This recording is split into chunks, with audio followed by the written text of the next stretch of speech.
Bem, muito bom dia a todos. Cumprimento as senhoras e os senhores deputados e começo naturalmente por dar as boas-vindas à senhora Ministra da Ciência, Tecnologia e Ensino Superior, ao senhor Secretário de Estado do Ensino Superior e respectiva assessores também. Estamos então a iniciar uma audição a requerimento do PSD para prestar esclarecimentos sobre a decisão de reduzir o contingente de acesso ao ensino superior dos alunos das regiões autónomas da Madeira e dos Açores e um requerimento do PS para prestar esclarecimentos sobre questões respeitantes ao acesso ao ensino superior. Recordar apenas a grelha de tempos.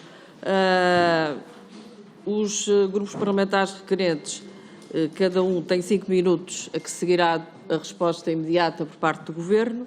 Depois, os restantes grupos parlamentares também têm 5 minutos, a que seguirá também a resposta do Governo. E depois teremos então uma última ronda em que o grupo parlamentar do PSD terá 3 minutos, seguido de uma resposta de 3 minutos por parte do Governo e igualmente para o grupo parlamentar do PS. Portanto, sem mais delongas, passava a palavra ao grupo parlamentar do PSD, à senhora deputada Sara Madruga da Costa, que vai dividir o tempo com o senhor deputado Paulo Muniz. Faça favor. Muito obrigada, senhora Presidente. Senhora Ministra, bem-vinda. Finalmente conseguimos cumprimentá-la e ouvi-la, até porque faz hoje precisamente um mês que requeremos a sua presença aqui no Parlamento. Fizemos-lo na sequência das declarações que proferia o Jornal Público a 6 de janeiro e que davam conta de uma inadmissível redução do contingente de acesso ao ensino superior nas regiões autónomas de 3,5% para 2%. Senhora Ministra, as suas declarações apanharam praticamente toda a gente de surpresa, desde os órgãos de governo próprio da Madeira, que não foram ouvidos, às famílias e aos estudantes madeirenses e provocaram um enorme alarme social. Senhora Ministra, com esta audição pretendemos obter todas as explicações e garantias que são devidas no local próprio, que é aqui no Parlamento. Nós achamos que os madeirenses merecem uma explicação, merecem saber por que razão o Governo se preparava para avançar com esta inadmissível redução do contingente para a Madeira, sem ouvir os órgãos de governo próprio. Merecem saber por que razão a senhora Ministra mudou, entretanto, de opinião e veio dizer que isto não é o momento certo para reduzir o contingente de acesso às universidades. Merecem saber por que razão não foi apresentada qualquer proposta concreta sobre esta matéria, ao contrário do que foi inicialmente anunciado pelo Governo. Senhora Ministra, até ao momento apenas contamos com palavras e anúncios contraditórios. Precisamos muito mais do que palavras, Senhora Ministra, precisamos de garantias. Para a Madeira, o recuo do Governo não pode ser uma questão de um momento. Agora, pelos vistos, parece que não é um momento.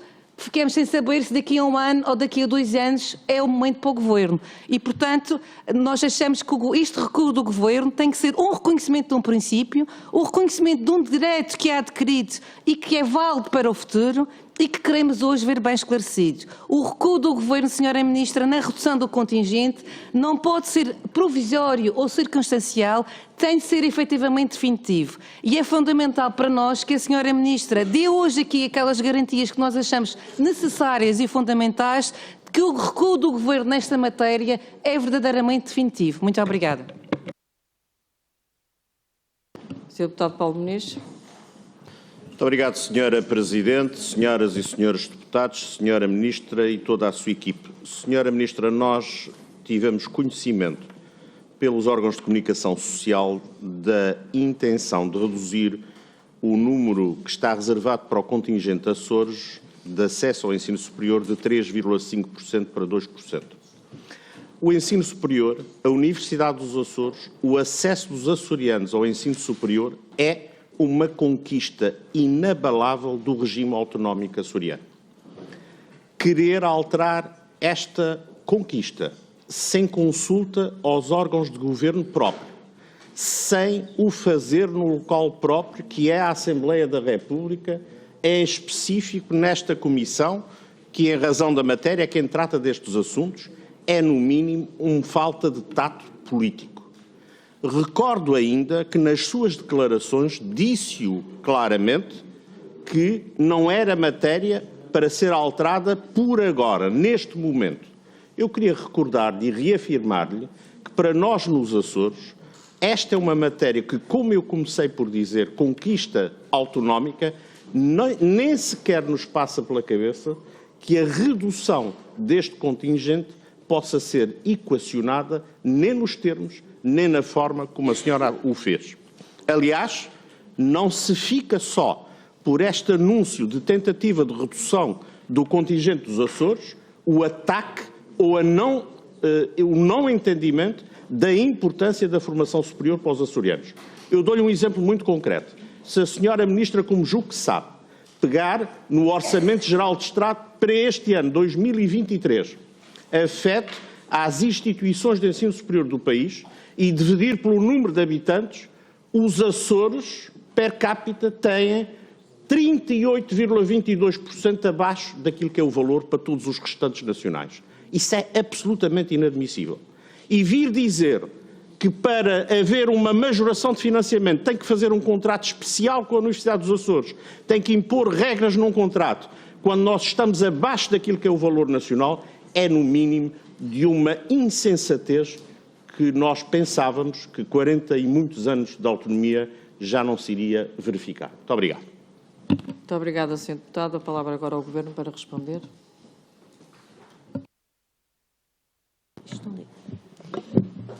Muito bom dia a todas e a todas. Muito bom dia, Senhora Presidente. Eu ia começar pelas questões colocadas. Já agora eu tenho um timer. Mas não está a contar. Não estava a ver lá ao fundo.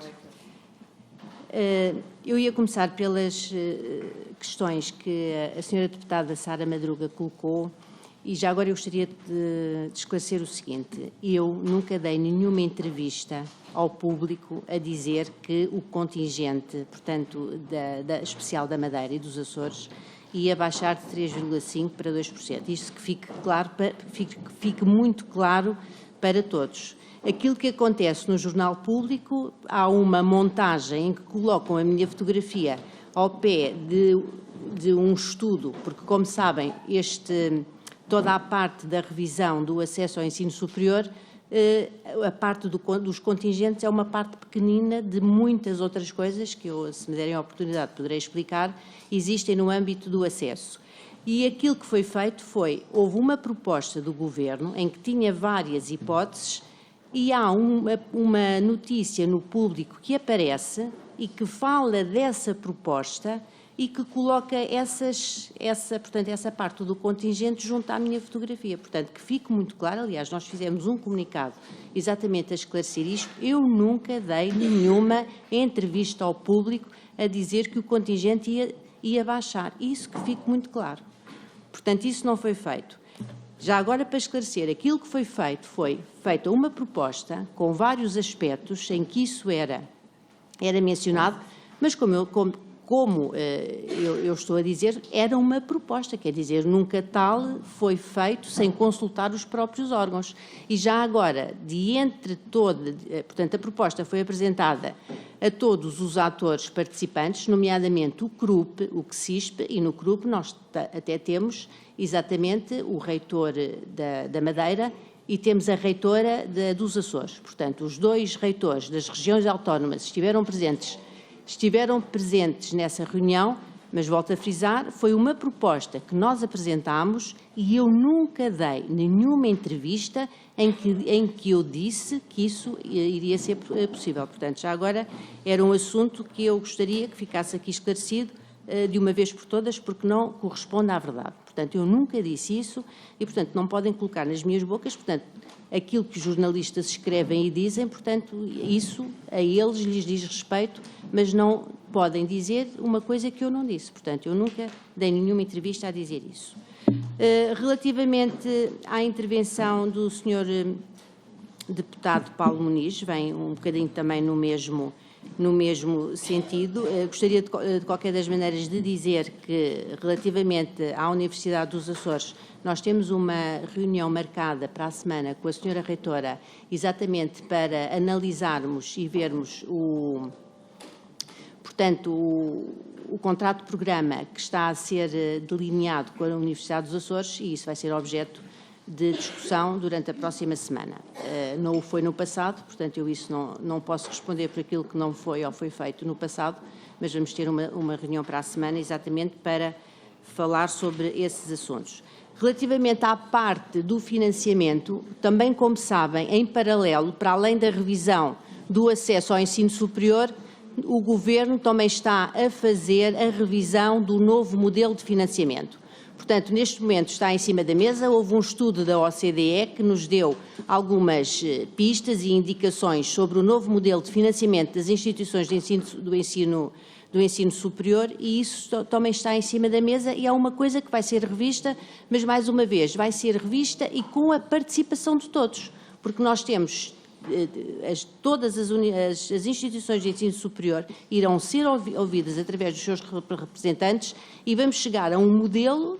É evidente que poderão dizer que o modelo, em termos de orçamento, é curto, é evidente que nós necessitamos sempre de mais orçamento, mas pelo menos isso não invalida que a forma como o financiamento é distribuído pelas instituições de ensino superior não seja feito de forma transparente e da forma mais justa possível.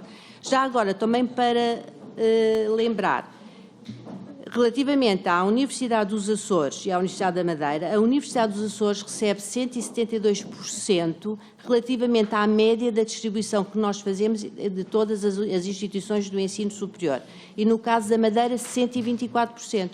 É evidente que todas as questões, seja de insularidade, sejam todas as questões, mesmo no continente, das regiões que estão no interior, todos esses fatores irão estar no âmbito e irão ser tidos em linha de conta no novo modelo de financiamento. Peço desculpa. Muito obrigada, Sra. Ministra. A palavra agora ao Grupo Parlamentar do Partido Socialista, ao Sr. Deputado Miguel Costa Matos.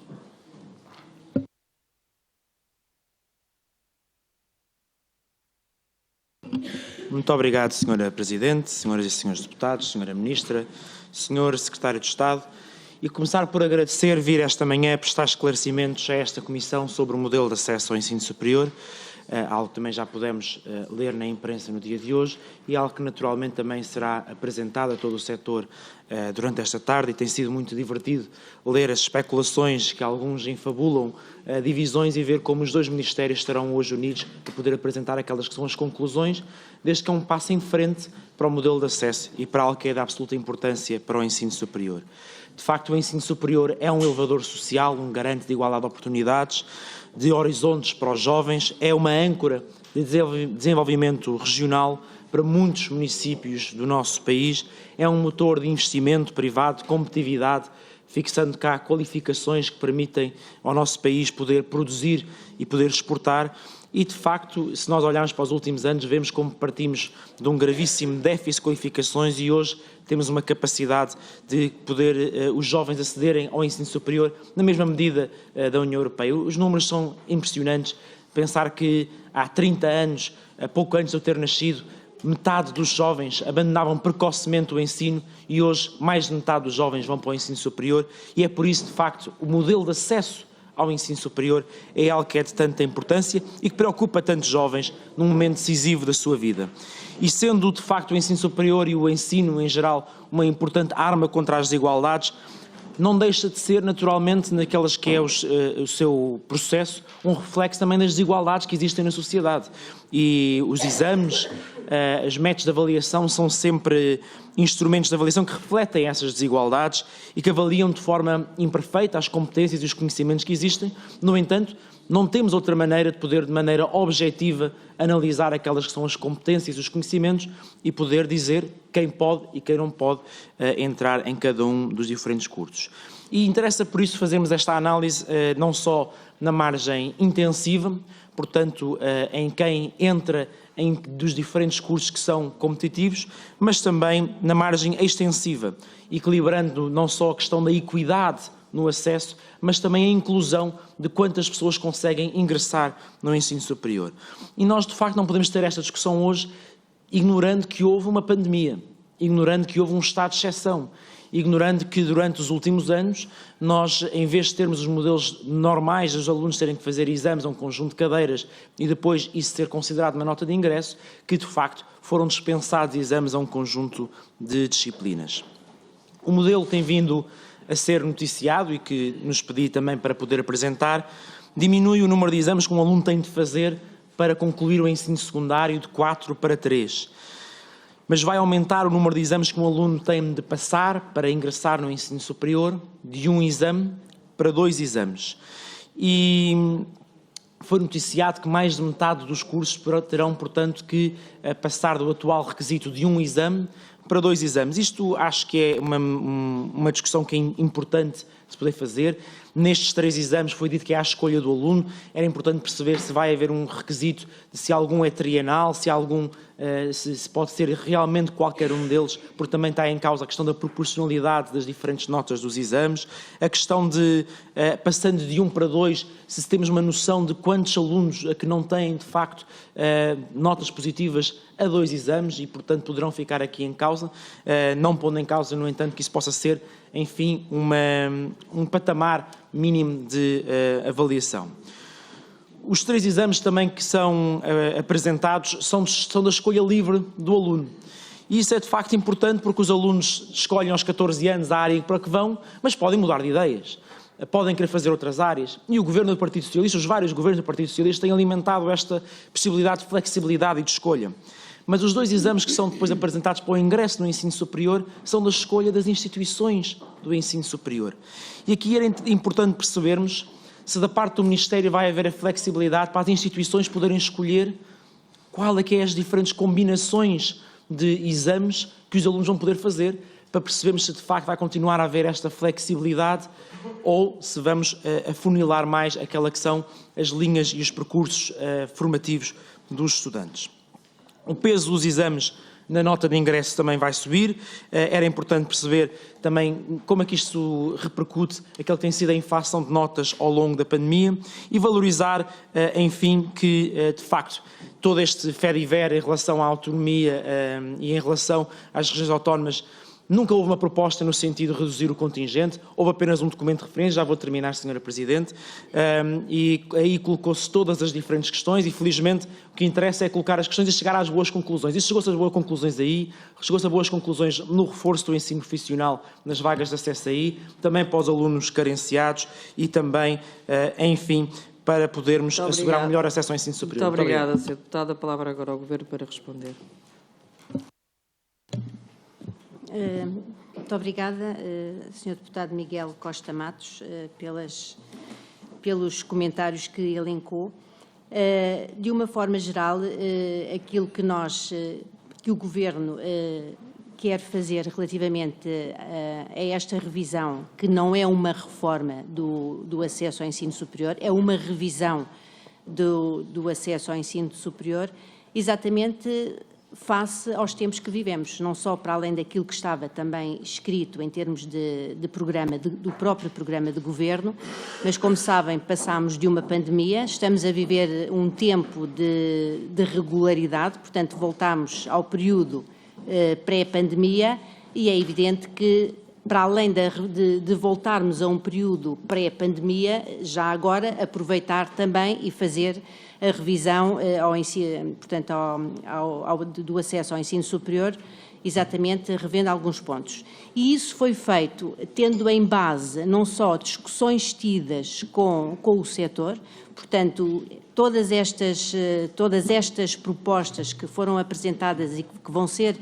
apresentadas hoje em Coimbra, tiveram por base reuniões que já se iniciaram o ano passado, volto a refrisar, com o CRUP, com os representantes dos estudantes, com o CSISP, assim como também estudos da OCDE. Ainda o ano passado foi apresentado também o Education at a Glance, relativamente ao ensino superior, e parte das propostas que vêm nesse estudo são exatamente parte das propostas que nós incorporamos aqui nesta proposta de revisão ao acesso superior.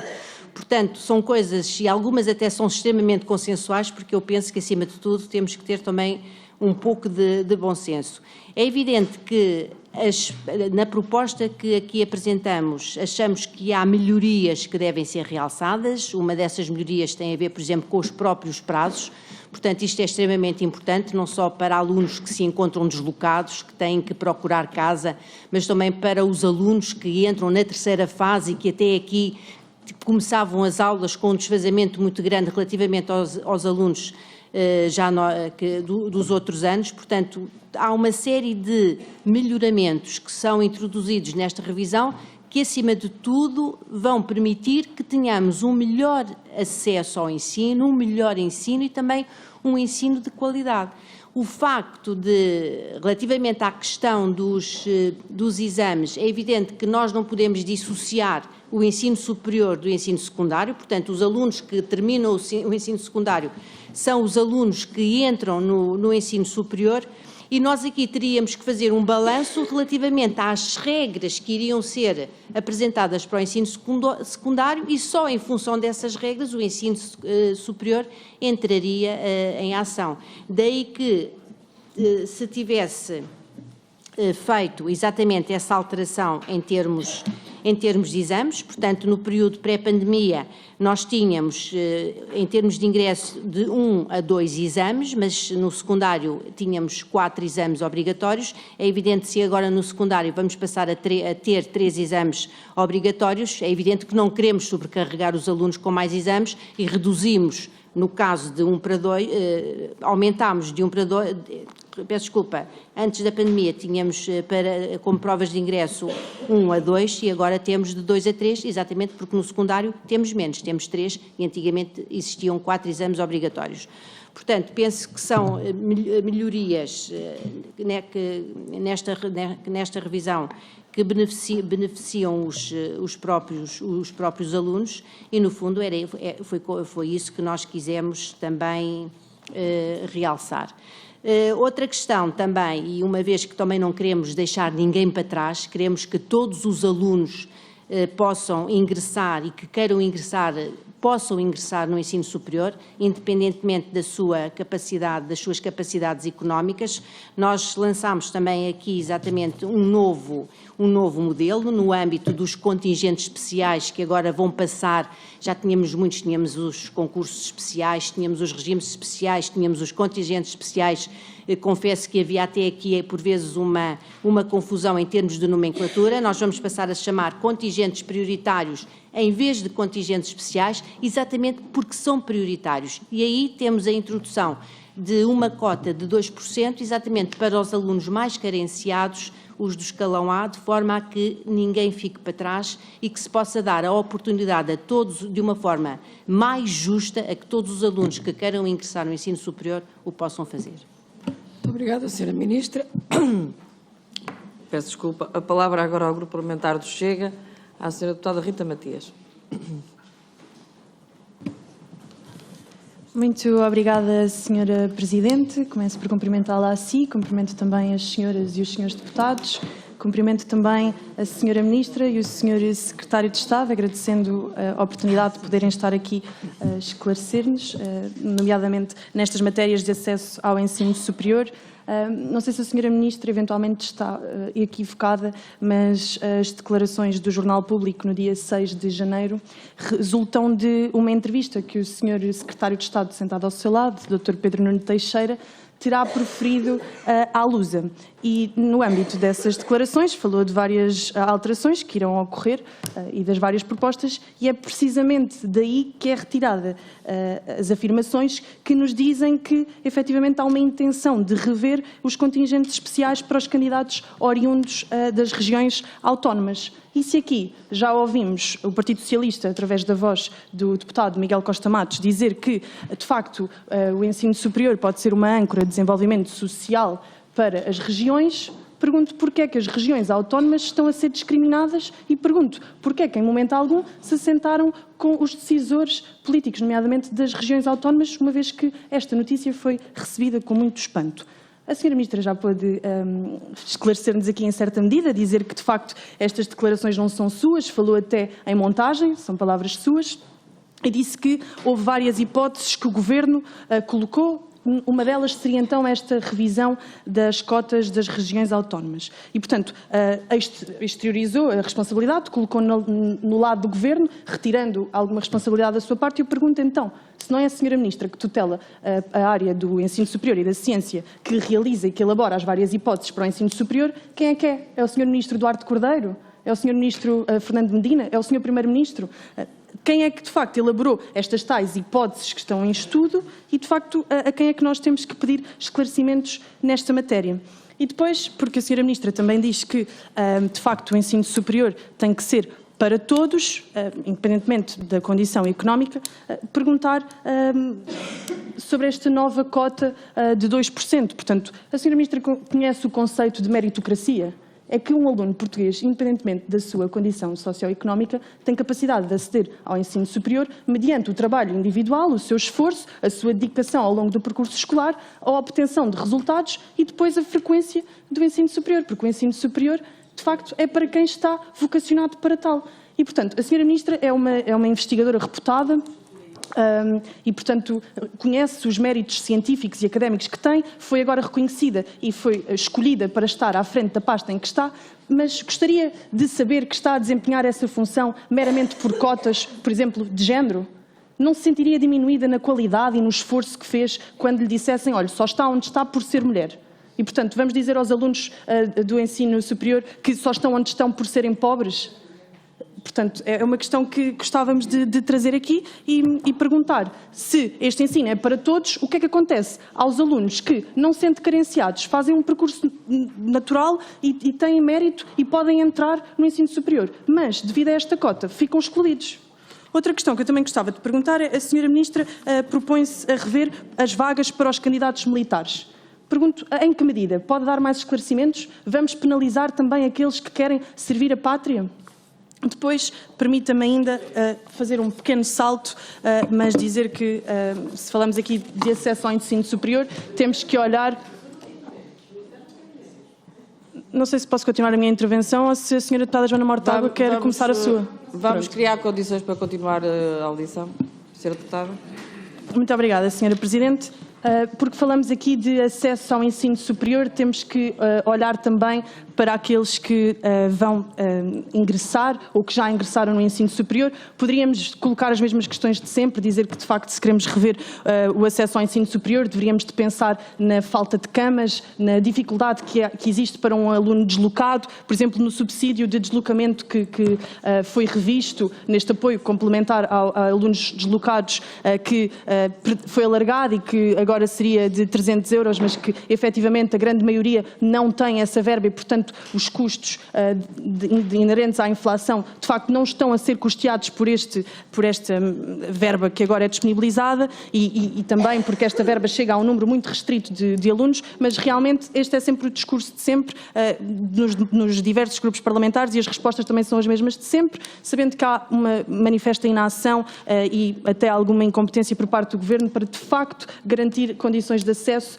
para os alunos frequentarem o ensino superior. Mas gostava de falar consigo sobre um estudo, também porque acompanha as dinâmicas de investigação em Portugal, da Universidade do Porto, que demonstra que 1 em cada 10 estudantes do ensino superior manifesta eco-ansiedade e, portanto, para concluir. Mesmo a concluir, Sra. Presidente, portanto, houve uma narrativa que decidiu adotar a teoria da psicologia climática a partir de uma tese que advoga que a modulação psicológica das populações pode provocar alterações comportamentais em massa. Portanto, 1 em cada 10 estudantes portugueses tem sintomas de eco-ansiedade. Mesmo para concluir, a pergunta que eu lhe faço é: a Sra. Ministra revê-se neste tipo de terrorismo psicológico e pretende que os alunos tenham alterações comportamentais em massa ou pretende, de facto, promover o conhecimento, nomeadamente na área ambiental? Muito obrigada.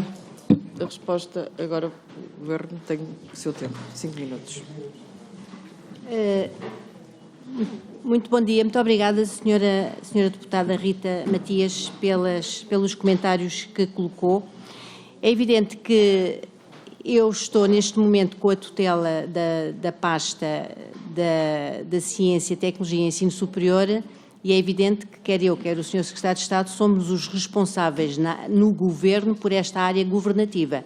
De qualquer das maneiras, gostaria de mencionar que nós falamos e todas as áreas governativas dialogam e partilham opiniões entre as várias áreas, porque a área da ciência, até em particular, é uma área que é transversal, hoje em dia, a todas as outras áreas governativas. Não podemos estar a falar de ciência sem falar de saúde, não podemos estar a falar de ciência sem falar de agricultura ou outras áreas. Portanto, nós dialogamos com todas as outras áreas governativas e, acima de tudo, o que estamos aqui a apresentar, muito embora seja um trabalho que é tutelado por nós, é um trabalho que também acaba por ser validado por todas as áreas governativas e por todo o Governo. Portanto, nós falamos a uma só voz. Relativamente às questões que, se bem percebi, nomeadamente na parte dos militares, a parte dos candidatos militares está no âmbito de um contingente especial, exatamente como no caso do contingente dos Açores e da Madeira, e tem 2,5%, ou seja, 2,5% das vagas totais do ingresso a nível nacional. Na primeira fase, 2,5% destinam-se exatamente a militares. Só que aquilo que nós observamos ao longo dos anos é que estas vagas nem são ocupadas na sua totalidade. Não tenho aqui estes números de cor, mas em termos de percentagem, penso que o ano passado entraram 22 estudantes nestas condições. Portanto, eles nem esgotam o valor que existe de 2,5%. E, de qualquer das maneiras, neste caso em particular, não há uma proposta, portanto, nós achamos que não valeria a pena mexer nesta percentagem de ingresso.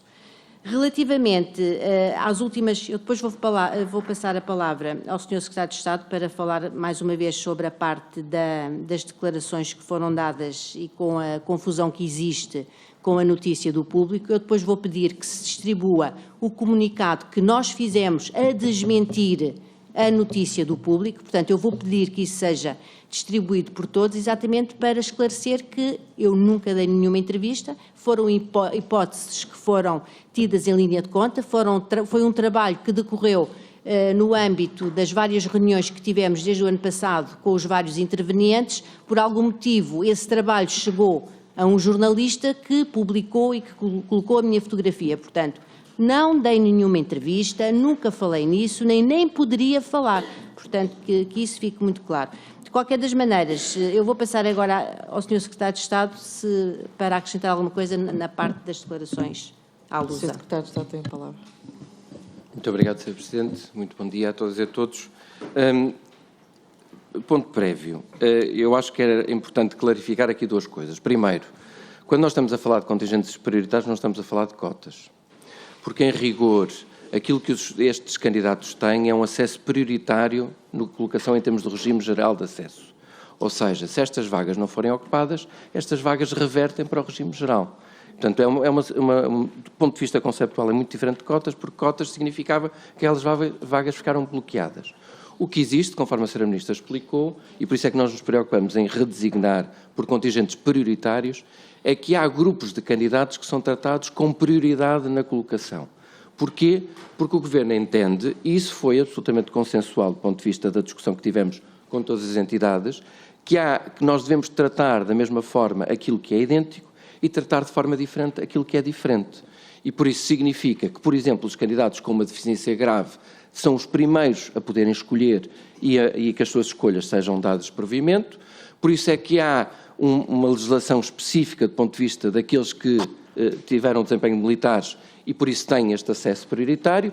Por isso é que existe historicamente aquilo que foi atribuído à região autónoma dos Açores e da Madeira, seja quando se candidatam às Universidades dos Açores e da Madeira, porque existe uma preferência regional de 50% para as Universidades dos Açores e da Madeira, e existe uma preferência quando se candidatam ao continente para os cursos que não existem nas suas próprias regiões autónomas. E aquilo que o Governo entendeu, aliás, no seguimento de um compromisso que já tinha sido assumido na legislatura anterior, foi colocar à discussão com os parceiros se deveríamos criar uma possibilidade de dar uma prioridade na colocação para os alunos mais pobres. Exatamente porque acreditamos no princípio da meritocracia e do esforço.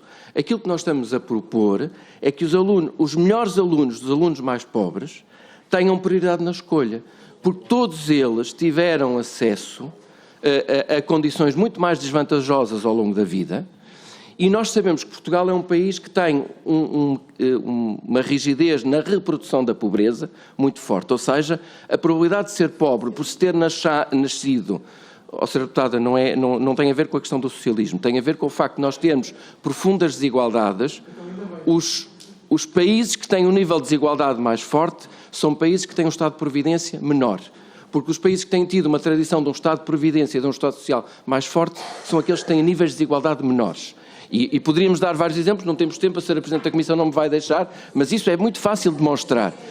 E, aliás, se a proposta está e vai ser feita e vai ser anunciada, é porque ela foi respaldada com grande entusiasmo pelos representantes das instituições universitárias e politécnicas, pela Confederação de Pais, pelos representantes dos estudantes, porque entenderam exatamente um estímulo que nós damos àqueles que nasceram no ambiente desfavorecido, pelo seu trabalho, pelo seu esforço, podem ter um acesso prioritário aos cursos que são mais prestigiados e que são mais valorizados do ponto de vista social e do ponto de vista económico. E por isso nós abrimos possibilidades de mobilidade social e de romper com o mecanismo de reprodução da pobreza. É disso que se trata. Muito obrigada, Sr. Secretário de Estado. A palavra agora ao Grupo Parlamentar da Iniciativa Liberal, à Sra. Deputada Carla Castro. Obrigada, Sra. Presidente, Sr. Ministro, Sr. Secretário de Estado, Srs. Deputados. Antes de mais, agradecer o tema presente. O tema dos exames é absolutamente fundamental. A Iniciativa Liberal tem defendido bastante, quer o nível de exames, quer provas de aferição. Elas são importantes não só para o nível de exigência de ensino, mas também como próprio equilíbrio e regulação do próprio sistema, como contraponto da própria autonomia das escolas. O primeiro bloco de questões, ainda quero retomar o tema do contingente especial dos Açores e da Madeira, porque já se percebeu, foi bastante claro em relação a que foram hipóteses de trabalho com intervenientes. Eu gostava de ter claro se nesses intervenientes estiveram ou não, se foram consultados ou não, os governos regionais durante esta discussão, e sim, como foi o tipo de interlocução. Em relação ao momento desta discussão, por um lado parece-me que foi tido que não seria o momento, mas por outro lado já estão a ser apresentados critérios de acesso. Portanto, está em cima da mesa alterar, não está em cima da mesa alterar, desistiram completamente da possibilidade. Qual foi a razão para ponderar? Acho que ainda está um esclarecimento mais profundo e mais claro para ter. Por outro lado, a Sra. Ministra disse que se iria ter reuniões de trabalho sobre este tema também com a Universidade dos Açores, pelo que eu percebi. Um dos temas que nós temos tido eco é que há algum desajuste em relação às respostas formativas e à adequação ao mercado de trabalho. Gostaria de saber se isso é uma preocupação, se é um tema na agenda, já que também há uma tutela da parte do Ministério sobre esta universidade. Um segundo ponto que eu gostava de retomar é sobre a flexibilidade das instituições do ensino superior em relação aos exames, à escolha dos exames para entrada. Este tema já foi aqui colocado, mas não está, na minha opinião, também cabalmente esclarecido. Haverá ou não flexibilidade das instituições de ensino superior escolherem os exames para os seus cursos? Em relação aos contingentes prioritários que falaram sobre os níveis socioeconómicos mais baixos, ouvi atentamente todas as explicações. Estamos a falar de um contingente de 2%. Dizem que falaram com os representantes de estudantes, pais e das instituições de ensino superior e que houve um cabal que foi consensual na discussão. Eu gostava de saber se tem como referenciais outros países, outros casos, evidências, porque não me é claro ainda, não em relação à bondade, obviamente, do intuito e se há algo em que Portugal está a falhar e que a política de educação está a falhar em não romper com a reprodução social. Nós temos claramente um país com o elevador social estragado. Agora, temos de perceber, obviamente, quais é que serão as medidas mais adequadas. Eu gostava de perceber, além desses, se há exemplos noutros países, quais as fundamentações, para além de uma opinião empírica que poderia ser uma boa solução, como é que, quando se fala de critérios, prioridades aos mais pobres, mas como é que vai ser a seleção, como é que isto se vai operacionalizar na prática para fazer aqui um entendimento em relação a este tema. e eu sei que já são muitos temas em cima da mesa. Vou só deixar mais uma breve nota, porque a Iniciativa Liberal já também apresentou este tema em plenário e na prática e foi chumbado, mas eu gostava de saber se está em cima da mesa uma atual revisão de limites para a captação de alunos estrangeiros nas universidades privadas e públicas. Nós, na altura, tínhamos proposto o fim da limitação ao limite nas universidades privadas e gostaria de saber se foi objeto de análise nesta revisão de modelo de acesso, até tendo em linha de conta a equidade e diversificação do perfil de estudantes e também, como nós defendemos, que haja uma maior competitividade e capacidade de atração das próprias instituições de ensino superior. Obrigada. Muito obrigada, Sra. Deputada. A palavra ao Governo para responder. Muito obrigada, Sra. Deputada Carla Castro. Relativamente ainda à parte do contingente especial Açores e Madeira, se os governos foram ouvidos, nesta fase inicial não foram sim ouvidos o reitor da Universidade da Madeira e a reitora da Universidade dos Açores. Contudo, sendo até depois uma proposta e ficando à disposição a própria auscultação, portanto, o Governo dos Açores e o Governo da Madeira irão ter sempre hipótese de se pronunciar, como irão ter hipótese de pronunciar agora sobre esta questão, mas volto a dizer que isto não é um não assunto neste momento, portanto, penso que não vale a pena estarmos a falar exatamente neste facto, porque não é assunto. Relativamente à questão da procura de trabalho e aos critérios e à questão que colocou, portanto, isto também é uma coisa, portanto, é um assunto que fica também fica no próprio despacho de vagas, portanto, essa informação é dada no próprio despacho de vagas e os alunos têm informação e podem utilizá-la. Quanto à parte que mencionou de os alunos, os estudantes poderem escolher os exames, portanto, isso depois vai depender exatamente do curso a que eles se candidatarem. Portanto, as instituições no âmbito da sua autonomia, aliás, nos cerca de 1.100 cursos que nós temos atualmente em vigor em Portugal, as próprias instituições de ensino superior é que dizem exatamente quais são as disciplinas que querem, que elegem para cada um dos cursos, assim como a própria nota mínima de ingresso em cada um desses exames.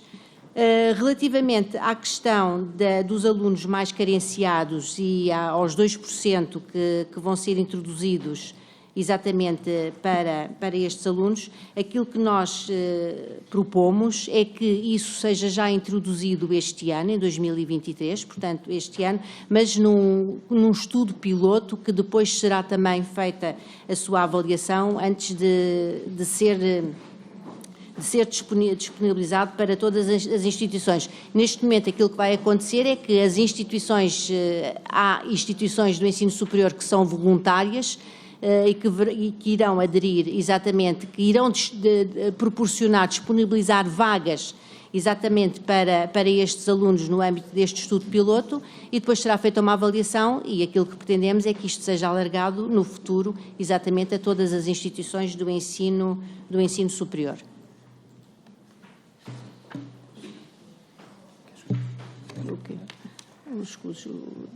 O Sr. Secretário de Estado comenta a parte dos estudos com outros países. Tenho a palavra o Sr. Secretário de Estado. Muito obrigado, Sr. Presidente. Só para complementar, conforme a Sra. Ministra já disse, este contingente vai ser feito numa lógica de um estudo piloto, porque nos parece exatamente pelo seu caráter inovador, isso foi também algo que decorreu da discussão com o setor, e isso é acompanhado por um programa, para um projeto que nós candidatamos aos instrumentos de apoio técnico da Comissão Europeia, que foi aprovado no início deste ano, em que nós vamos ter financiamento para, em conjunto com outros países que tenham medidas diversificadas para promover o acesso de alunos de grupos subrepresentados e vulneráveis no ensino superior, fazer esse esforço e essa análise conjugada. Portanto, tendo noção que é algo que é relativamente inovador, que é importante, porque isso foi saudado de uma forma generalizada pelo setor, mas que entendemos, em termos que são aquilo que são regras de boa política pública, é começar aquilo que é inovador numa lógica de projeto piloto, fazer essa avaliação e generalizar daqui a 2 anos, ou seja, para o Concurso Nacional de Acesso 2025. E isso será feito com uma análise comparativa e com o apoio das experiências de outros países. Já agora, relativamente à questão da internacionalização, aquilo que nós pensamos é introduzir aliás, na semelhança daquilo que tem sido o percurso em termos da legislação, uma maior autonomia das instituições na gestão, sobretudo daquilo que são os concursos especiais, ou seja, nós temos genericamente 2 blocos, um bloco que é o regime geral, onde está essencialmente o Concurso Nacional de Acesso, que é aquilo que é mais conhecido, e a questão dos concursos especiais, onde se incluem não apenas os estudantes internacionais, mas, por exemplo, os maiores de 23, o concurso especial para os estudantes de dupla titulação, ou seja, os que vêm do ensino profissional, e a nossa ideia é dar mais flexibilidade às instituições para poderem apostar mais nessa diversificação de vias, porque essa diversificação de vias é algo que é muito importante. Pensamos fazer também diferenciação entre instituições públicas e instituições privadas, porque entendemos que as instituições públicas têm uma missão reforçada de serviço público e isso será feito dessa forma também em termos da legislação. Muito obrigado. Tem a palavra a Sra. Ministra. Já agora, só para complementar aquilo que o Sr. Secretário de Estado acabou de dizer, portanto, no âmbito deste estudo piloto que vamos implementar, e exatamente tirando partido até dos próprios mecanismos que a Comissão Europeia coloca, este projeto que o Ministério apresentou à DG Reform, portanto, foi aprovado e temos até um financiamento extra de cerca de 800 mil euros, exatamente para poder fazer este acompanhamento de uma forma mais eficiente.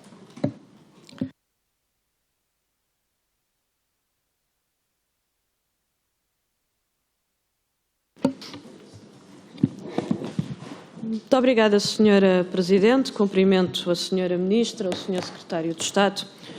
Eu gostaria de começar por fazer uma primeira questão, que se na proposta, na apresentação que o Governo vai fazer hoje e que já fez aqui referência, que tem consenso e que foram ouvidos os estudantes, eu gostaria de perceber quem, porque as associações de estudantes não foram auscultadas. Aliás, eu creio que até é curioso que no convite que foi dirigido para a sessão, o nome do estudante ainda não tenha sido indicado no convite enviado.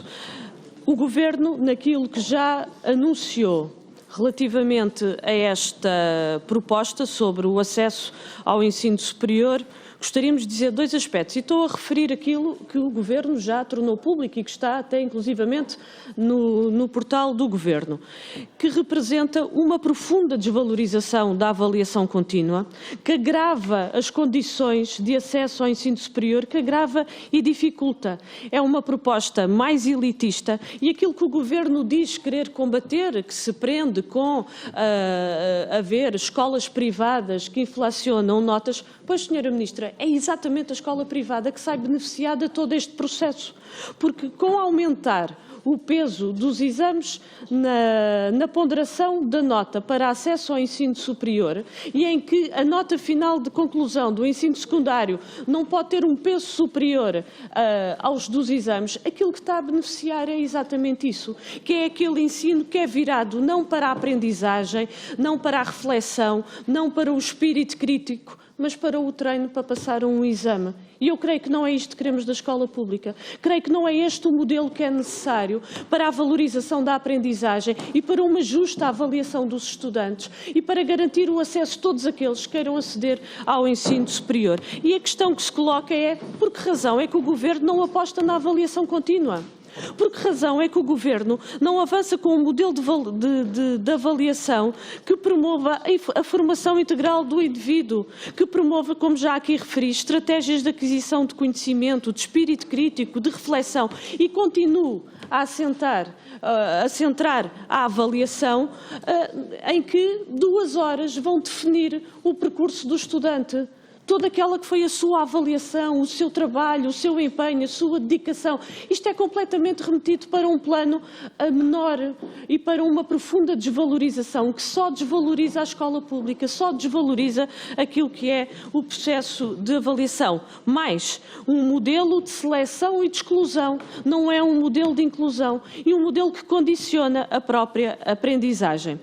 Para o PCP é muito claro, a solução não pode passar por manter injustiças e desigualdades entre os estudantes. As desigualdades que se pretende combater têm que ser com a criação de condições para, na escola pública, para de facto haver essa igualdade no acesso, essa igualdade na aprendizagem, essa igualdade também para o sucesso escolar, essa igualdade no acesso aos mais elevados níveis de ensino, nomeadamente o ensino superior.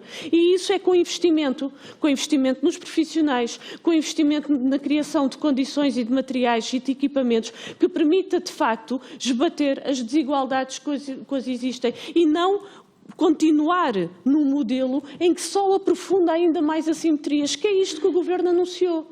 Então, mas cabe na cabeça de alguém que os exames ainda possam ter um peso superior àqueles que já têm hoje no acesso ao ensino superior? O anúncio e a referência que a Sra. Ministra aqui faz de um contingente para os alunos do escalão A deve ser somente para ficar mais descansada, porque na prática não resolve nenhum problema estrutural. Não resolve nenhum problema estrutural. Todos devem ter acesso, mas todos devem ser asseguradas condições para que na escola pública possam ter de facto essas condições de aprendizagem e que hoje não é garantido. E o que é que a Sra. Ministra vai fazer sobre isto? Diga lá, ou fica descansada porque nos vem aqui dizer que há um contingente de 2% para os estudantes do escalão A. Sra. Ministra, o meu tempo está a terminar. Se quer combater notas inflacionadas nas escolas privadas, fiscalize onde há essas desconfianças. Reforce as estruturas do Ministério da Educação e do Ministério da Ciência para se fiscalizar. Agora, a pretexto disso, não se pode penalizar todos os estudantes e criar mais obstáculos, criar mais dificuldades. E já agora gostaria de perceber, porque não vou aqui discutir se a notícia que foi dada em determinado órgão de comunicação social corresponde ou não corresponde às declarações da Sra. Ministra, mas diga-nos lá, na proposta, está em cima da mesa ou não uma redução do contingente para os estudantes das regiões autónomas? É isso que nós queremos saber, porque se estiver, é de facto muito negativo e uma quebra, mais uma vez, de solidariedade para com aqueles, estamos a falar de estudantes em regiões de insularidade e em regiões insulares e que de facto têm mais dificuldades também no acesso ao ensino superior. Muito obrigada, Sra. Deputada. A palavra ao Governo para responder. Muito obrigada, Sra. Deputada Paula Santos, pelas questões. Exatamente por acharmos que o sistema de acesso ao ensino superior não deve deixar ninguém para trás, nem deve privilegiar uns alunos dos outros, é evidente que injustiças elas irão existir sempre, independentemente do tipo de modelo de acesso que seja escolhido. Mas aquilo que nós quisemos e que o Governo quer, exatamente, ao valorizar agora mais os exames de ingresso nacional que os exames para finalizar o secundário, é exatamente porque queremos esbater fenómenos que foram observados, que foram estudados, portanto foi feito um estudo exatamente devido à inflação de notas que estava a existir exatamente no ensino secundário, e uma forma de se regular ou de termos mais equidade, termos mais justiça relativamente aos alunos, é exatamente termos exames a nível nacional e que sejam iguais para todos os alunos. Só desta forma, com um exame nacional igual para todos, é que nós podemos aferir que os alunos irão estar exatamente com as mesmas, na mesma situação e com as mesmas oportunidades. Isso é qualquer coisa, mesmo a parte socioeconómica, mesmo a parte onde as famílias vivem, é qualquer coisa que irá sempre existir. Portanto, aquilo que se quer é minimizar. Senhora Deputada, não vamos entrar aqui em diálogo, por favor. Portanto, queremos minimizar esse problema, mas injustiças elas irão existir sempre. Portanto, nós temos que ser, acima de tudo, realistas e não podemos ter utopias ou pensarmos que de uma forma que com isto solucionamos todos os problemas. De qualquer das maneiras, como eu disse no início, o que foi feito foi uma revisão. Nós vivemos uma pandemia com condições especiais e nesta altura nós queremos retomar a regularidade. Ao retomarmos a regularidade, não fizemos exatamente aquilo que existia antes da pandemia e aproveitámos para fazer algumas melhorias no sistema, que no nosso entendimento são melhorias. Daí termos feito esta proposta de revisão. Portanto, é evidente que aquilo que diz de passarmos a ter um sistema de avaliação contínua, em detrimento dos exames, portanto, isso são questões que iriam colocar agora num sistema que nós temos, um sistema estável, um sistema que existe desde 1996, um sistema em que os portugueses, os estudantes, as famílias têm confiança.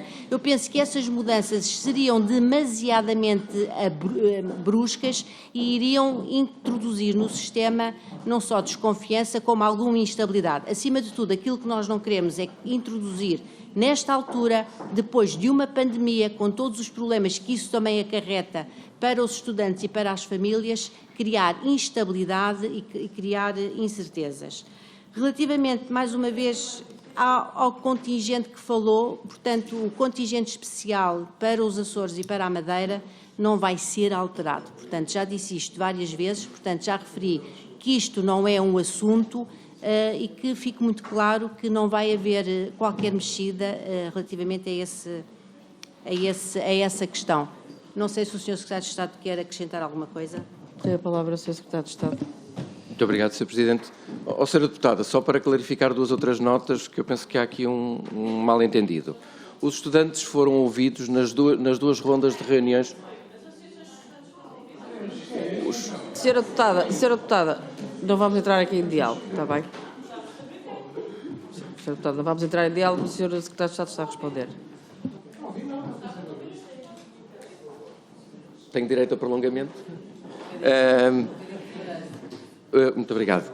Sra. Deputada, nós falamos com todos os representantes das federações académicas e das associações académicas, falamos com o Conselho Nacional de Educação, onde tem assento de estudantes, e falamos com o Conselho Nacional da Juventude, nas duas rondas. E por isso eles foram ouvidos, foram convidados para a sessão de hoje, e no programa que foi enviado não foi indicado o nome, porque nós pedimos aos representantes dos estudantes que se indicassem e que fossem eles a escolher o seu representante. E à hora em que nós precisávamos de enviar o convite, não tínhamos ainda essa informação e entendemos não retardar mais o envio de convite, mas logo à tarde teremos o representante da Associação Académica de Coimbra a falar em nome dos estudantes. E, portanto, convém que isso fique claro, que esta discussão envolveu os estudantes, envolveu um parecer das associações de estudantes do ensino superior que nos fizeram chegar a sua posição. Relativamente à questão dos exames... Sr. Secretário de Estado. Posso? Muito obrigado. Sr. Deputado, eu ouvia com toda a atenção, portanto agradecia que isso fosse recíproco. Muito bem. Relativamente à questão dos exames, a situação grave era aquela que nós tínhamos neste momento, em que nós tínhamos muitos estudantes nos últimos anos a candidatar-se ao ensino superior, em que 50% da classificação era apenas com base num único momento e num único exame. E aparentemente era essa situação que a Sra. Deputada queria manter. Aquilo que é proposto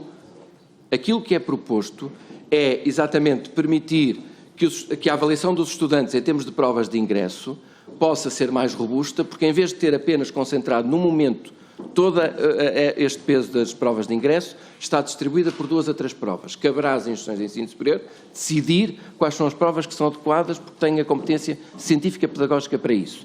As instituições de ensino superior podem definir combinações alternativas, o que dá mais flexibilidade aos estudantes e permite que estudantes com perfis diferentes, com percursos diferentes, possam candidatar aos mesmos ciclos de estudo e às mesmas instituições. E há, de facto, este é o padrão que nós observamos na generalidade dos países europeus, onde há exames quer para a conclusão do ensino secundário, quer para acesso ao ensino superior, e com um peso que, em alguns casos, é muito superior em termos das provas de ingresso do que aquilo que existe em Portugal. A proposta que é feita aqui, que é subscrita pelo Ministério da Educação e pelo Ministério da Ciência, Tecnologia e Ensino Superior, é uma proposta equilibrada, que procura combinar e valorizar o percurso dos estudantes ao longo do ensino secundário e o trabalho que foi feito pelos alunos, pelas escolas e pelos professores, com elementos de comparabilidade, conforme a Sra. Ministra mencionou, que são os exames, e aliás isso foi-nos pedido e foi reiterado em todos os pareceres que recebemos do setor do ensino superior. Muito obrigado. Obrigada, Sr. Secretário de Estado. A palavra agora ao Grupo Parlamentar do Bloco de Esquerda, à Sra. Deputada Joana Mortágua. Muito obrigada, Sr. Presidente. Sra. Ministra, eu acho que nós agora estamos aqui a tratar de matérias diferentes. Em relação ao contingente dos Açores, julgo que o problema está resolvido e que o Ministério terá compreendido que nenhuma tentativa de reduzir o contingente dos Açores e da Madeira será bem aceite, nem no Parlamento, certamente não nas regiões autónomas e, portanto, parece-me que essa questão já não está em cima da mesa. Por outro lado, há um novo modelo de acesso ao ensino superior que nós ainda não conhecemos. Sobre isso, houve notícias que saíram hoje cedo, o modelo será anunciado hoje e, portanto, teremos certamente outra oportunidade para falar sobre ele. Sobre aquilo que já conhecemos é especificamente o peso dos exames no acesso ao ensino superior e as alterações que sobre isso foram anunciadas. Parece-me que há duas questões que têm que ser tratadas com cuidado e de forma separada. Uma é o acesso ao ensino superior e os efeitos que isso tem na democratização do acesso ao ensino superior. A outra é o ensino secundário e a conclusão e certificação do ensino secundário. Era precisamente estas duas coisas que o programa do Governo do Partido Socialista prometia separar, porque se entendia bem que o peso dos exames afunilava o ensino secundário e transformava o ensino secundário não como um ciclo de ensino com peso próprio, com identidade própria e com competências, ou seja, com uma missão própria, mas como um mero preparador de alunos que querem entrar no ensino superior, ou seja, um ciclo treinador para exames. Isso está absolutamente comprovado. Disciplinas que vão a exame têm o tratamento, disciplinas que não vão a exame são completamente desvalorizadas no contexto do ensino secundário e isso está também na origem da inflação de notas que as escolas privadas fazem.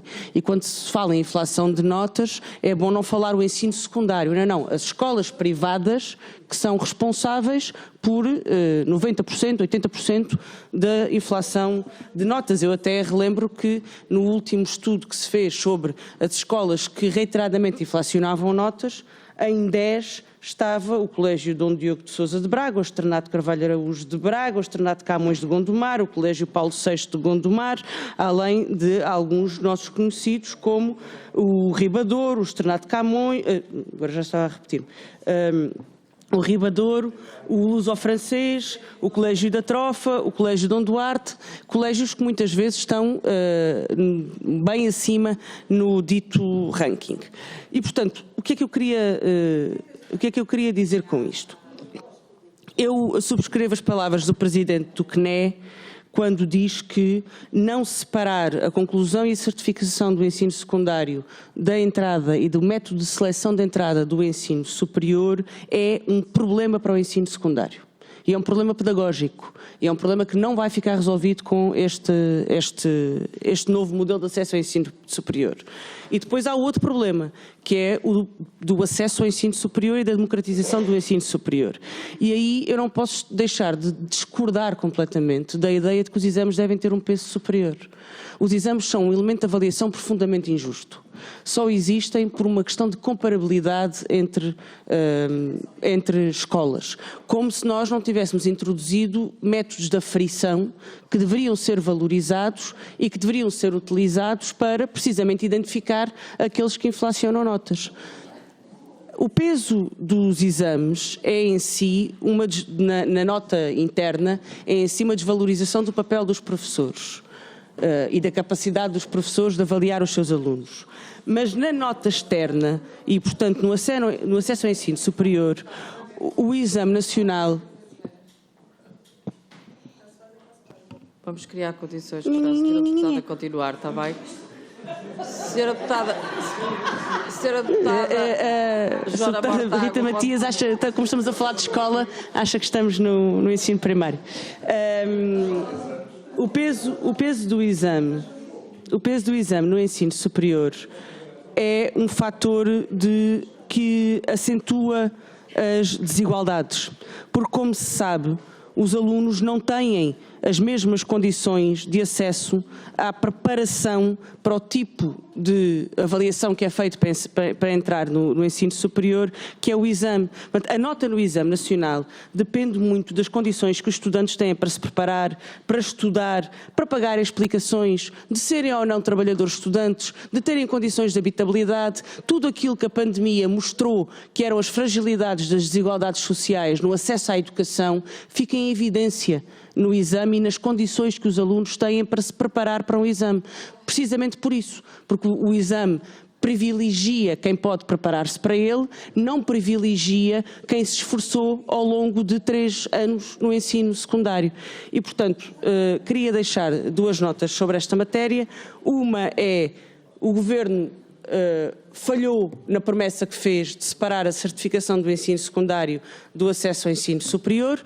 Pergunto-lhe porque é que não se cumpre aquilo que estava no programa de governo e, em segundo lugar, se não acha que aumentar as notas dos exames, ao contrário da ladainha da direita, que diz que é um fator de igualdade, a verdade é que não foi ao longo do tempo, não é um fator de desigualdade porque os alunos não têm as mesmas condições de aceder aos exames em condições de igualdade. Muito obrigada, Sra. Deputada. A palavra ao Governo para responder.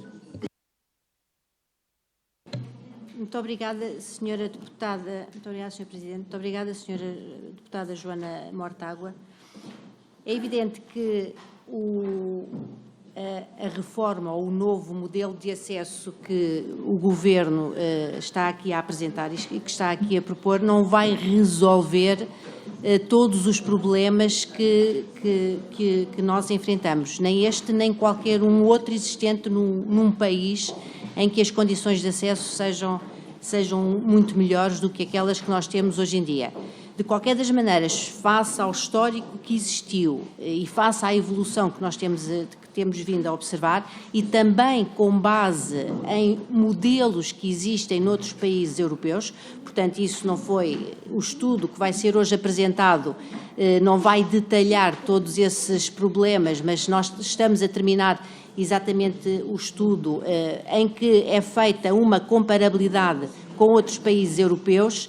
E todos esses países mostram que realmente a utilização de exames a nível nacional é uma forma de garantir uma maior equidade e uma maior justiça em termos de acesso ao ensino superior. É evidente que um aluno numa situação socioeconómica mais favorável vai ter sempre lugar à explicação, independentemente de um outro que não tenha. Isso será sempre. Um aluno trabalhador também terá eventualmente uma capacidade, terá menos capacidade. De qualquer das maneiras, aquilo que o nosso sistema apresenta, para além do contingente geral, para além do concurso normal de vagas, nós que ainda o ano passado, e este ano vai ser similar, são cerca de 50.000 vagas, 54.000 vagas, que são colocadas em termos de acesso.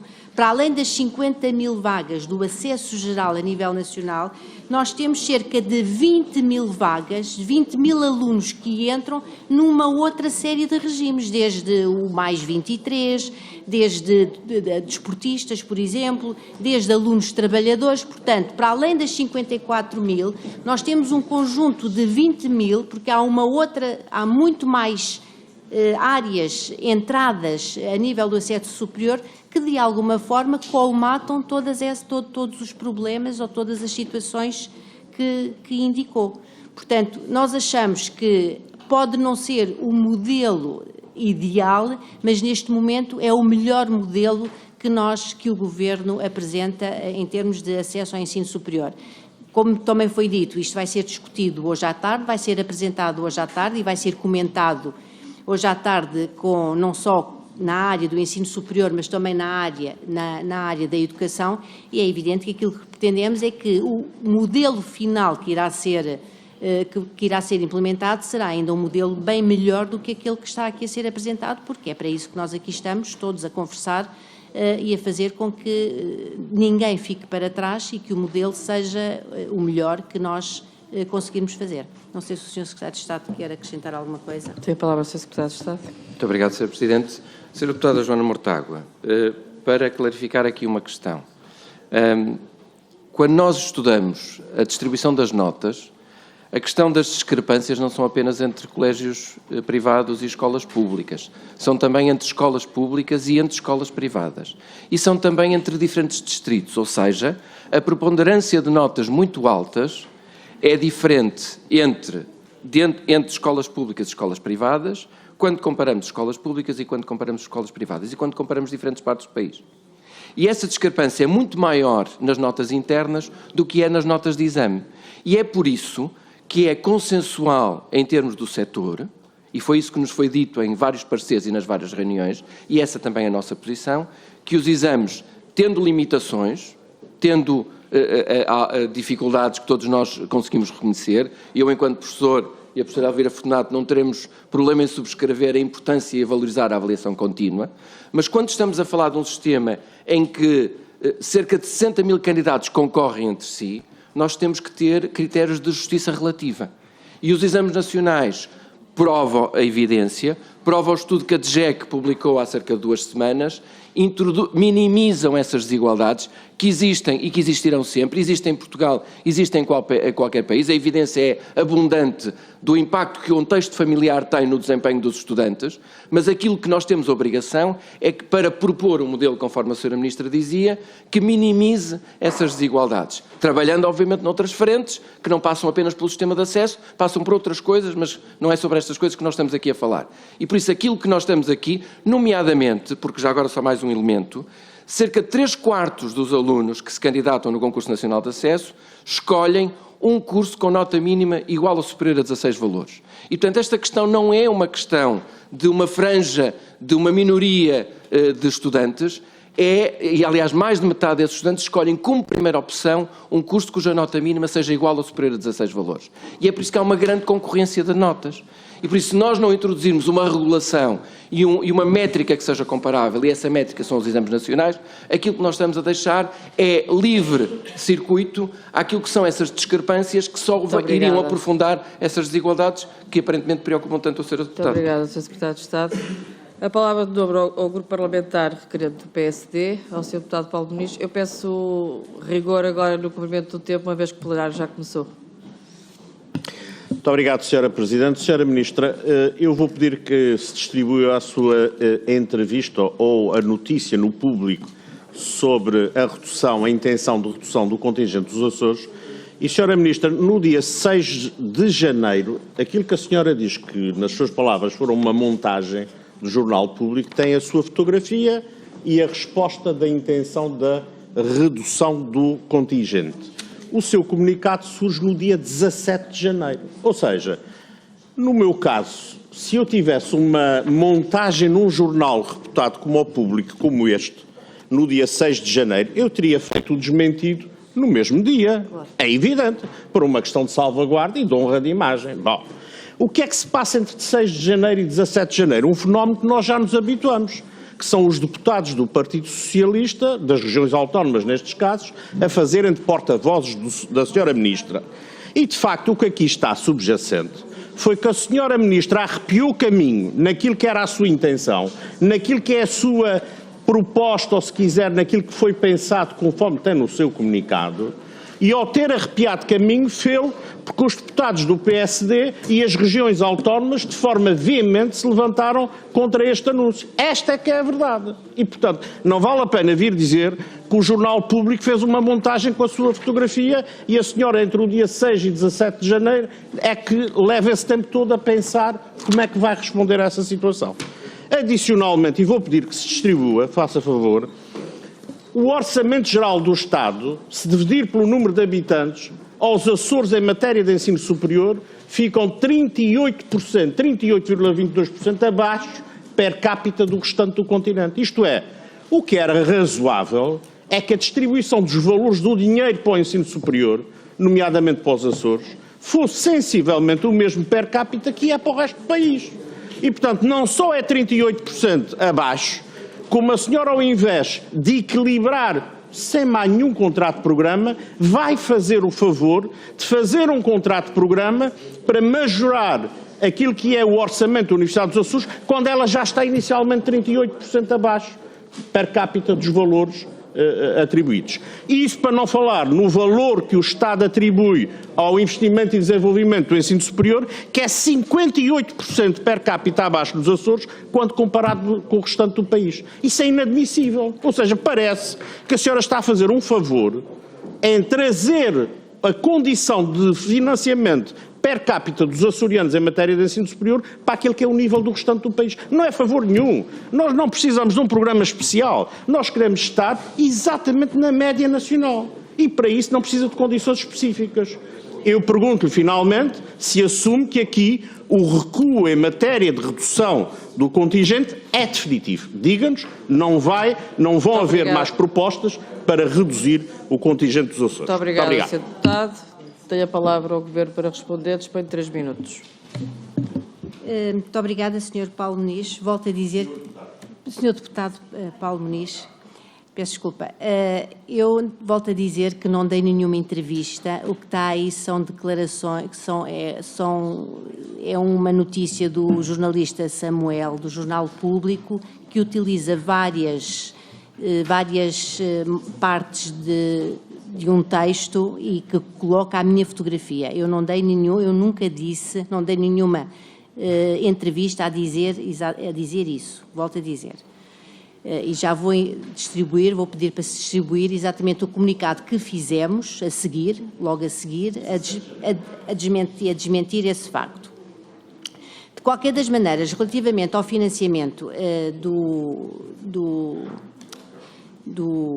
ao modelo de financiamento, aquilo que nós também já dissemos, para além da revisão que fizemos agora do modelo de acesso ao ensino superior, nós também estamos a fazer a revisão do modelo de financiamento. Portanto, o modelo de financiamento que existe neste momento a nível nacional está completamente desatualizado, não é revisto há mais de 10 anos e as próprias universidades e os institutos politécnicos tiveram dinâmicas diferentes.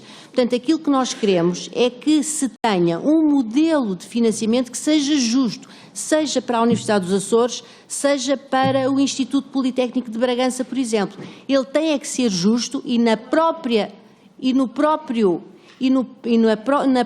fórmula, no algoritmo que se vai chegar para fazer a distribuição desse orçamento, é evidente que todas essas especificidades, não só de insularidade, não só de região do interior, elas terão que ser tidas em linha de conta. Por outro lado, os próprios alunos, independentemente do seu curso, eles também são ponderados. Formar um médico é muito mais caro do que formar, por exemplo, um professor. Portanto, e tudo isso, todos esses parâmetros, estarão no novo modelo de financiamento. Portanto, penso que não temos que nos estar neste momento a preocupar, porque isso vai ser feito e vai ser discutido. E aquilo que queremos, e aquilo que o Governo afirma, é que queremos que exista um modelo transparente e justo para todas as universidades e institutos politécnicos, independentemente da sua localização, seja numa ilha, na região autónoma, seja numa região do interior. Sr. Secretário de Estado. Muito obrigado. Sr. Deputado Paulo Muniz, eu de facto fico perplexo, porque aquilo que é notícia do público é algo que os jornais muitas vezes fazem, que é o pergunta-resposta, outros jornais chamam-lhe explicador. Posso? É o explicador. E por isso, para nós, entendemos que faz parte da liberdade dos jornalistas usarem as fontes que entenderem, a informação que entenderem e apresentarem. O comunicado foi feito ao fim de alguns dias. Inicialmente achamos não é papel do Ministério estar a vigiar aquilo que o jornalista está a fiscalizar e entendemos, aparentemente porque a questão estava a causar equívocos e alarme, ao fim de alguns dias de fazer esse comunicado para esclarecer, porque não nos parece que seja papel do Governo estar permanentemente a interpelar e a questionar o trabalho dos jornalistas. Não é esse o nosso entendimento do ponto de vista democrático, nem do ponto de vista do papel dos jornais e do papel da comunicação social. Relativamente à questão da forma de financiamento, agora 3 minutos. Peço desculpa, Sra. Presidente, só uma nota. A fórmula de financiamento que está em vigor desde 2006 e que esteve em vigor quando o partido a que o Sr. Deputado pertence era Governo e que não foi revogada entre 2011 e 2015, é uma fórmula que distribui o dinheiro de acordo com o número de alunos ponderados pela sua área científica. E, portanto, se o Sr. Deputado tinha essa discordância, entre 2011 e 2015, aparentemente não a manifestou e, portanto, deixou que a fórmula financiasse. E, em segundo lugar, relativamente à fórmula, ainda é mais grave, porque durante esse período e durante esses vários anos, a fórmula nunca foi aplicada ao arrepio daquilo que o Governo estava obrigado. E este Governo tem-se preocupado em corrigir exatamente a distribuição da fórmula. Muito obrigado. Muito obrigado, Sr. Secretário de Estado. A palavra agora ao Grupo Parlamentar do Partido Socialista, ao Sr. Deputado João Castro. Muito obrigado, Sra. Presidente, Sra. Ministra, Sr. Secretário de Estado, Senhoras e Senhores Deputados. Efetivamente, a montanha pariu um rato. O requerimento do PSD aborda a resolução do que já está resolvido e que sempre esteve resolvido. Deu espaço à Sra. Ministra para esclarecer o que já estava esclarecido. Não há intenção de alterar o contingente das regiões autónomas dos Açores e da Madeira. É o problema de se fazer agenda política sem filtrar o que surge na comunicação social, como mais uma vez hoje tivemos a oportunidade de constatar. São claros os avanços no acesso ao ensino superior dos jovens em Portugal, o que também se tem verificado nas regiões autónomas dos Açores e da Madeira. Como já aqui foi referido, precisam muito de quadros com boas qualificações e que possam dar o seu contributo para o desenvolvimento dessa parte do território, que contém especificidades óbvias que importa considerar. Relembraria que este contingente só se aplica na primeira fase de candidatura. Os alunos que dele beneficiam estão obrigados a colocar a universidade respectiva dos Açores ou da Madeira em primeiro lugar, caso tenham o curso pretendido na sua oferta educativa, e os alunos que concorrem para acesso pelo contingente fazem-no entre si. Ou seja, preenchido o contingente, pode um aluno dessas regiões autónomas não entrar para o curso que pretende, mesmo tendo nota de acesso superior à média de entrada nesse mesmo curso. Importa saber do que é que estamos efetivamente a falar. Estamos a falar de um critério de justiça para assegurar um número mínimo de quadros com a devida formação nessas regiões autónomas. Trata-se, portanto, de corresponder a necessidades específicas, tal como acontece com outros contingentes ou com outras regras de acesso. Fica claro que a questão levantada surge no contexto de uma reflexão sobre as regras de acesso ao ensino superior, que a Sra. Ministra não prestou as declarações que lhe foram atribuídas, que a insistência do PSD no seu requerimento revela incapacidade de ouvir, que o Governo, pela voz da Sra. Ministra, mais uma vez esclarece o que já estava mais do que esclarecido, ou seja, não há qualquer alteração dos contingentes de acesso ao ensino superior das regiões autónomas dos Açores e da Madeira. Ponto. Muito obrigada, Sr. Deputado. A palavra ao Governo para responder. Muito obrigada, Sr. Deputado João Castro. Realmente, eu até gostaria de dizer, mas penso que estamos aqui, alguns até entre colegas, exatamente porque queremos valorizar todo o ensino superior, esteja no continente ou esteja nas regiões autónomas. Logo, quando iniciámos funções, uma das metas que nós acordámos, quer eu, quer o Sr. Secretário de Estado, foi fazer um roteiro, ainda não o conseguimos finalizar, por todo o país, exatamente para conhecer todas as universidades e todos os institutos politécnicos.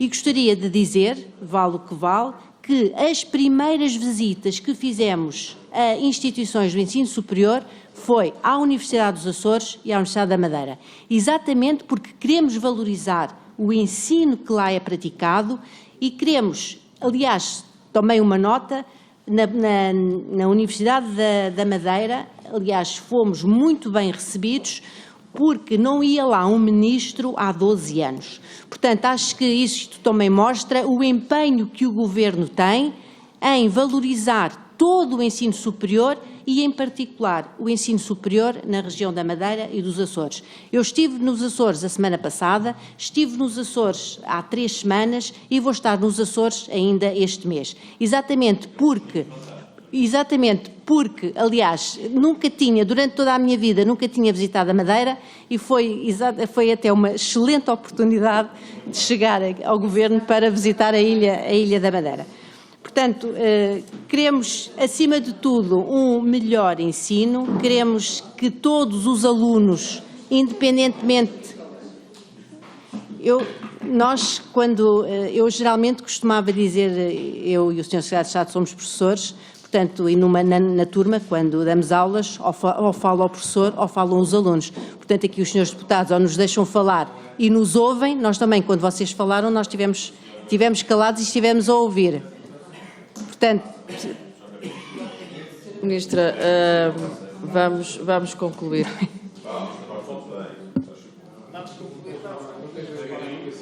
Vamos concluir a resposta, por favor.